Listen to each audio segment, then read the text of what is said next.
Dan kita masih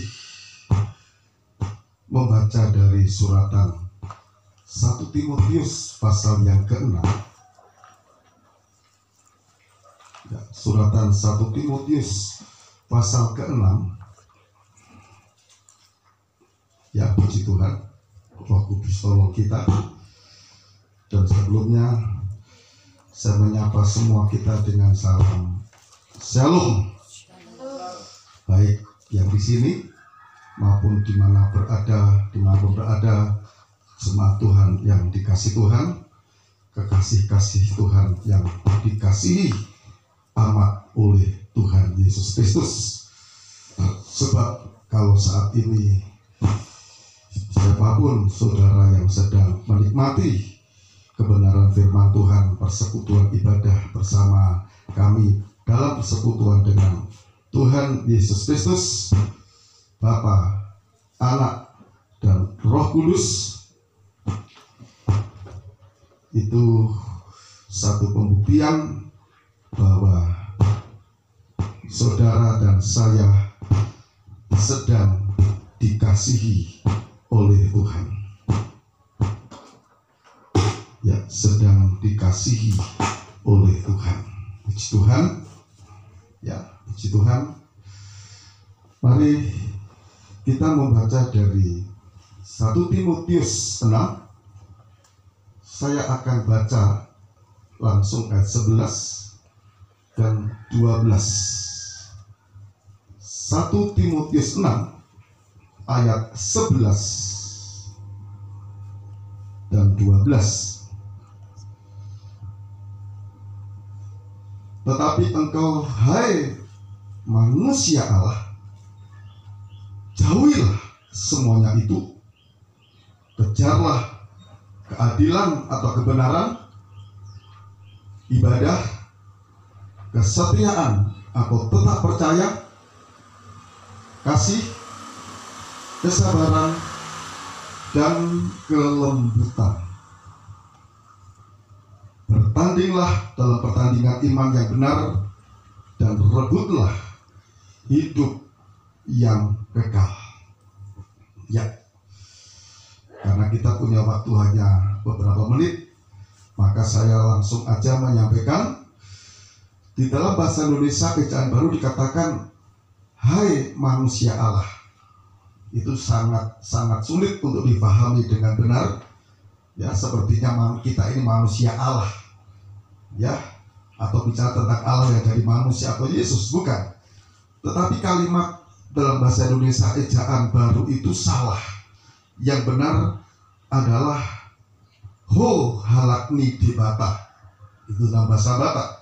Halakni debata, manusianya Allah. Dalam bahasa Jawa dikatakan manungsaning Allah. Ya, manusianya Allah. Ya, manusianya Allah. Tuhan, saudaraku, hai manusia Allah, jauhilah semuanya itu. Tetapi yang satu kejarlah, yang satu jauhilah, yang lain kejarlah. Ya, apa yang dijauhi? Yang dijauhi, kalau kita baca ayat sebelumnya, yaitu pada ayat yang ketiga, ajaran lain, yaitu ajaran yang tidak sesuai dengan perkataan Yesus. Ajaran yang tidak sesuai dengan Injil. Ajaran yang tidak sesuai dengan firman Tuhan. Itu yang dijauhi. Bahkan yang dijauhi adalah ibadah yang tidak sesuai dengan Injil. Ibadah yang tidak sesuai dengan perkataan Yesus. Ibadah yang tidak sesuai dengan firman Tuhan. Itu berarti ibadah buatan manusia. Itu juga kita jauhi. Ya, juga yang dijauhi adalah hasil dari ajaran yang tidak sesuai dengan Injil, ajaran yang tidak sesuai dengan firman Allah, ibadah yang tidak sesuai dengan firman Tuhan. Itu ada cirinya, yaitu dikatakan pada ayat 4, orang yang tidak mau belajar Alkitab, tidak mau belajar firman Tuhan, tidak mau mendengar pemberitaan firman Tuhan, sebab mereka berlagak tahu, merasa sudah tahu, padahal belum tahu apa-apa tentang firman Tuhan. Nah, inilah ciri ajaran yang nggak sesuai dengan perkataan Yesus, ciri hasil ibadah yang tidak sesuai dengan firman Tuhan, yaitu yang pertama, berlagak tahu, sok tahu, padahal tidak tahu apa-apa tentang kebenaran Tuhan. Ciri yang lain adalah hasilnya, kerjaannya hanya cari-cari masalah. Penyakitnya mencari persoalan. Penyakitnya ialah mencari-cari soal. Ya, yang lain lagi suka berbantah-bantah, bersilat kata.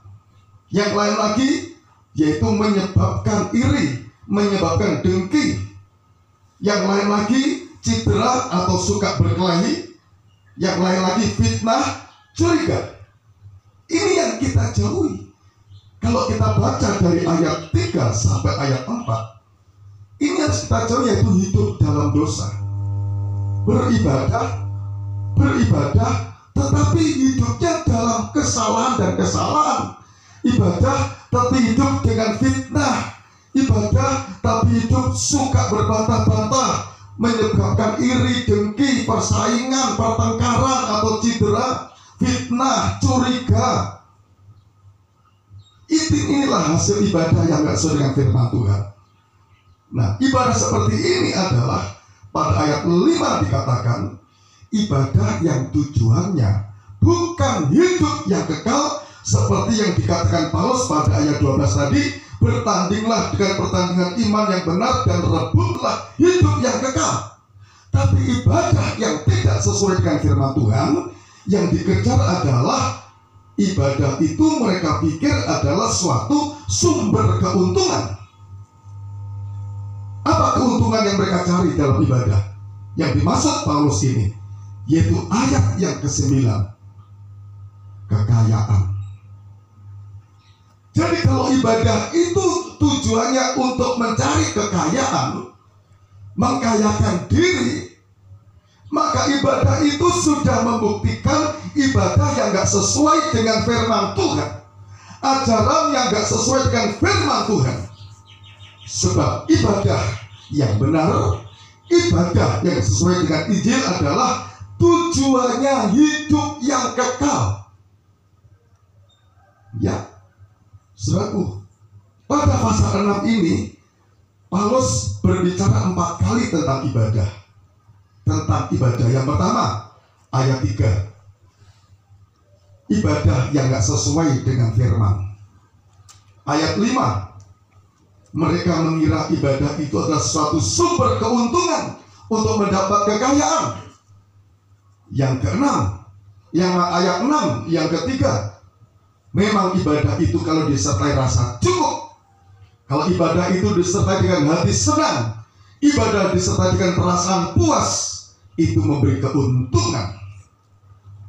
Dan perkataan keempat tentang ibadah, ayat 11 tadi, kejarlah keadilan atau kebenaran, kejarlah ibadah, kejarlah kesetiaan atau tetap percaya, kejarlah kasih, kejarlah kesabaran, kejarlah kelembutan, bertandinglah dalam pertandingan iman yang benar, dan rebutlah hidup yang kekal. Maka ibadah itu tujuannya adalah keselamatan dari maut. Itulah hidup yang kekal.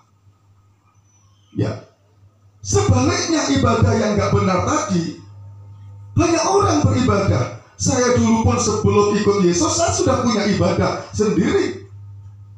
Tetapi ibadah-ibadah itu tidak menghasilkan hidup yang benar. Ibadah-ibadah itu menghasilkan kehidupan yang sombong, suka iri hati, berselisih, bertengkar, suka memfitnah, suka mencurigai yang lain atau negative thinking. Dunia sekarang gak butuh itu. Dunia gak butuh pemikiran negatif. Dunia gak butuh peperangan sekarang. Dunia tidak butuh perbantahan. Dunia sekarang butuh sembuh dari corona. dunia butuh selesai dari persoalan virus corona. Ya, sudah guys Tuhan. Sebab itu kita ibadah. Karena ibadah itu ibadah yang benar itu akan menghasilkan hidup yang kekal. Maka kalau Paulus katakan, kejarlah ibadah, sebelumnya jauhilah semuanya itu tadi. Maka berarti ibadah yang dimaksud ini ibadah yang melewati masalah, ibadah yang melewati kesulitan, ibadah yang menghadapi kesukaran, tapi mengejar itu berarti dengan kemampuan berlari dengan sungguh-sungguh.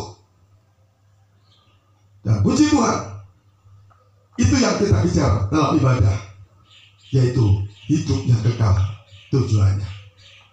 Ya, kalau Paulus mengatakan ibadah itu tujuannya hidup yang kekal, ini bukan perkataan idealisme.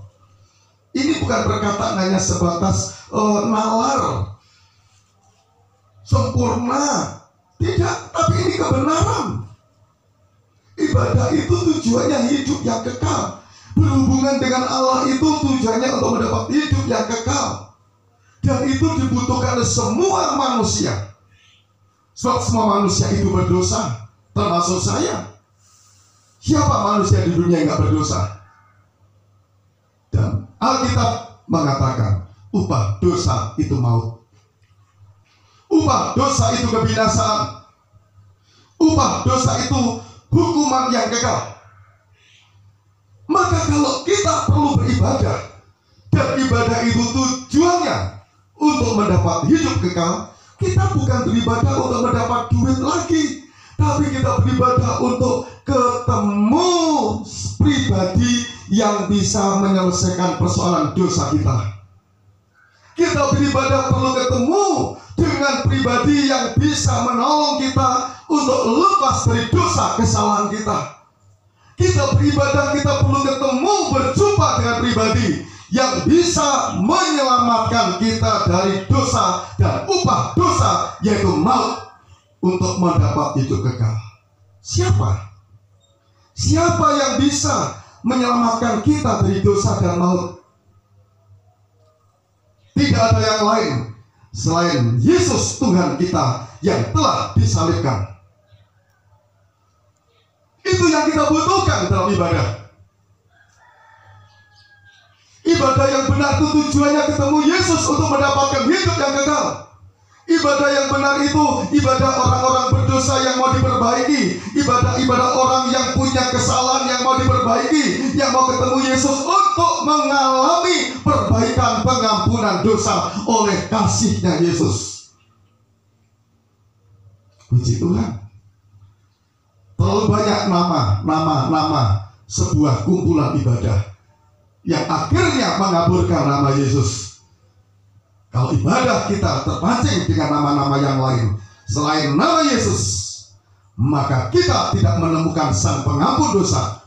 Kenyataannya dalam ibadah-ibadah kita itu akan menghasilkan hidup yang semakin jahat, hidup yang semakin salah. Sudah Tuhan katakan lewat Paulus tadi, berlagak tahu, penyakitnya cari-cari soal, bersilat kata atau berbantah-bantah, menyebabkan iri dan dengki, cedera atau perkelahian, fitnah, curiga, percekcokan, ingin kaya dan lain sebagainya. Itu akibat ibadah yang mengaburkan nama Yesus, ibadah yang mengesampingkan nama Yesus pengampun dosa. Tetapi kalau ibadah yang benar itu ibadah yang menemukan Yesus, maka berarti di situ ada pertolongan, penyelesaian masalah dosa yang upahnya maut tadi, dan kita mendapatkan hidup yang kekal. Puji Tuhan. Maka ibadah itu punya tujuan yang pasti dan benar dan kekal. Itulah ibadah yang benar. Ibadah yang benar ini punya tujuan yang pasti dan benar dan kekal. Tujuan pasti untuk berjumpa Yesus, untuk menghasilkan hidup yang dibenarkan dan akhirnya kekal, mendapat hidup kekal. Puji Tuhan. Maka Paulus tegaskan kepada jemaat Korintus, ibadah yang benar itu dasarnya adalah batu penjuru, batu mama, batu dasarnya adalah Kristus, bukan yang lain. Bukan yang lain. Rumah Allah, ibadah yang benar baik Allah itu batu dasarnya, batu mamanya, batu penjurunya adalah Kristus, bukan yang lain. Karena oleh dasar yang benar, alasan yang benar sebuah ibadah, yaitu Kristus, itu pasti menghasilkan keselamatan hidup kita dari dosa, dari maut, penyelesaian persoalan hidup kita dari persoalan kutuk, dosa dan maut. Puji Tuhan. Sehingga kalau Paulus mengatakan kejarlah ibadah, yaitu ibadah yang mengarah kepada tujuan hidup yang kekal, itu berarti kita beribadah seperti yang Yohanes katakan pasal 3 ayat 16. Yohanes 3 ayat 16. Begitu besar Allah mengasihi isi dunia ini, pola dileon dalam bahasa Batak, sehingga diberikan kepada kita putra tunggalnya, yaitu Yesus, agar kita siapapun yang percaya dan menerima Yesus tidak binasa, tetapi beroleh hidup yang kekal. Sehingga ibadah yang benar itu adalah Kristus yang kita percayai, bukan yang lain. Ibadah yang benar adalah iman penerimaan kita kepada Kristus Yesus Sang Juru Selamat. Puji Tuhan, iman ini penting sekarang. Iman. Yesus Tuhan telah mengatakan pada hari-hari akhir, waktu Dia mau datang, dunia banyak tidak memiliki iman.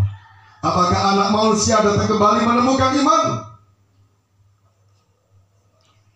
Sehingga jika Yesus Tuhan datang kembali tidak menemukan iman pada diri saya tidak akan menerima hidup kekal. Yang saya terima adalah hukuman kekal. Hukuman kekal, kebinasaan. Haleluya. Saudaraku, maka ibadah kepada Tuhan itu kita pentingkan, perlukan. Kenapa? Pola dilean, sehingga diberikan kepada kita putra tunggalnya. Apa itu? Wujud kasih Allah. Jadi kalau kita beribadah dengan dasar iman kepada Yesus, kita beribadah dengan dasar korban Kristus, maka ibadah itu adalah mengerjakan dan menghargai kasih Allah. Ini penting. Ibadah yang benar itu ibadah karena menghargai kasih Allah. Maka tidak punya uang, tidak ada alasan gak ibadah. Gak punya beras, tidak ada alasan gak ibadah. Kenapa? Karena mengasihi Allah, menghargai kasih Allah. Kasih yang kekal, kasih yang menyelamatkan, yang sudah dibuktikan di Golgota. Yesus disalibkan untuk menjadi penghapus dosa kita. Saudaraku kasih Tuhan, ibadah dengan tujuan mendapat hidup kekal. Maka ibadah itu tujuannya adalah keselamatan dari maut. Ibadah yang benar tujuannya hidup yang kekal, yaitu keselamatan dari dosa, kutuk, dan maut. Puji Tuhan. Saya yakin kalau ibadah yang benar itu berhasil menghasilkan penerimaan kita kepada kasih Kristus yang menyelamatkan kita, menghapus dosa kita, maka ibadah itu tidak sulit Tuhan memberkati. Dalam Keluaran pasal 23-25 mulai beribadah kepada Tuhan itu, maka Tuhan memberkati makanan untuk kita, minuman untuk kita, dijauhkan dari sakit, penyakit, dan tidak ada kegagalan. Bahkan ibadah itu akan menghasilkan kepemimpinan Allah memimpin hidup kita. Kalau Tuhan di depan kita, siapa yang bisa mencelakai kita? Kalau Tuhan memimpin kita, siapa yang bisa berbuat jahat kepada kita? Haleluya. Kalau Tuhan di depan kita, memimpin kita, tidak mungkin kita tersesat, tidak mungkin kita jatuh, tidak mungkin kita akhirnya binasa, karena Tuhan yang memimpin kita. Puji Tuhan. Saudaraku, maka ibadah yang benar, ibadah yang punya tujuan yang pasti, keselamatan yang kekal, hidup yang kekal, oleh iman penerimaan kita pada Yesus. Iman itu alasan kita beribadah, percaya pada Yesus.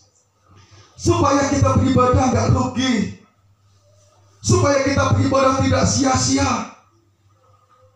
Sebab itu pada masa-masa sukar sekarang, banyak orang sudah putus asa, ketakutan, cemas, gentar, dan lain sebagainya. Kita butuh pertolongan. Pastinya semua umat manusia butuh pertolongan sekarang. Tidak hanya pertolongan dari perlindungan dari virus corona, tidak hanya pertolongan supaya yang saja kena supaya sembuh, tetapi juga pertolongan dalam soal ekonomi, sandang, pangan, dan lain sebagainya. Mari, kalau kita butuh itu, perlukan yang pertama kali, butuh keselamatan, datang pada Yesus, beribadah dengan dasar percaya pada Yesus. Tuhan pasti tolong. Tuhan pasti tolong. Iman, oleh percaya pada Yesus yang memberikan pertolongan dan keselamatan pada kita sampai pada keselamatan yang kekal. Sedangkan yang kekal saja Tuhan sediakan. Hamoraona kekal, kekayaan yang kekal, hidup yang kekal, kemuliaan yang kekal itu di surga saja Tuhan sediakan. Gak mungkin yang sementara Tuhan gak berikan. Kebutuhan hidup sementara gak Tuhan berikan, gak mungkin. Dan itu menjadi mungkin kalau kita percaya kepada Tuhan. Puji Tuhan. Kalau kita percaya kepada Tuhan. Sebab itu Daud beribadah dengan sukacita. Ya, tolong Mazmur pasal 100 ayat 4. Mazmur 100 ayat 4. Daud masuk rumah Tuhan dengan sukacita. Daud masuk rumah Tuhan, masuk ibadah dengan syukur. Daud masuk ibadah dengan pujian kepada Tuhan. Ya, itu pasti ada alasannya. Yang keras Advent. Mazmur 100 ayat 4. Masuklah melalui pintu gerbangnya. Masuk rumah Tuhan, masuk beribadah melalui pintu gerbang. Apa itu pintu gerbang? Pintu jalan masuk dan keluar. Haleluya. Penerimaan kita pada Yesus, iman kita pada Yesus yang terbuka hati, yang mengasihi kita. Pintu gerbang ini gambaran hati Tuhan yang terbuka untuk menolong kita. Romahamu nasorat naloja, datanglah kepadaku yang letih lesu dan beban berat. Inilah Yesus yang seperti pintu gerbang. Pintu gerbang yang terbuka, hatinya terbuka. Dia memberi kesempatan mengundang semua kita yang punya masalah untuk mau datang kepadanya. Dia mengundang, datanglah kepadaku yang letih lesu dan beban berat. Itulah seperti pintu gerbang. Ya, ulangi baca apa? Masuklah melalui pintu gerbangnya dengan nyanyian syukur. Dengan nyanyian syukur. Wah, beribadah dengan syukur. Ya.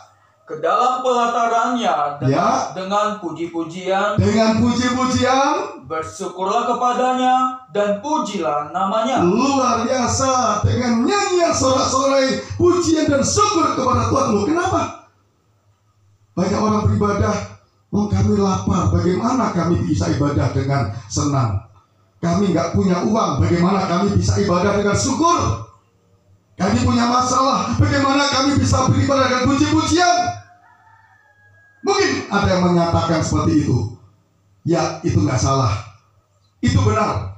Siapa orang punya masalah, punya penderitaan, punya kebutuhan belum terpenuhi, dia bersyukur? Pasti tidak ada. Tapi kenapa Daud mengatakan demikian? Daud punya alasan. Kenapa dia bersyukur? Kenapa dia berterima kasih kepada Tuhan? Kenapa dia memuji Tuhan? Karena Tuhan sudah menolong dia. Bandingkan dengan pasal 9 ayat 15. Karena di rumah Tuhan itu ada perbuatan Allah. Dalam ibadah itu ada perbuatan kasih Allah.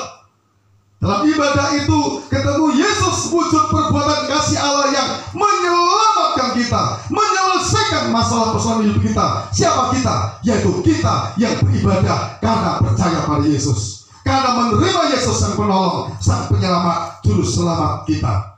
Ayo, Mazmur 9 ayat 15 ya.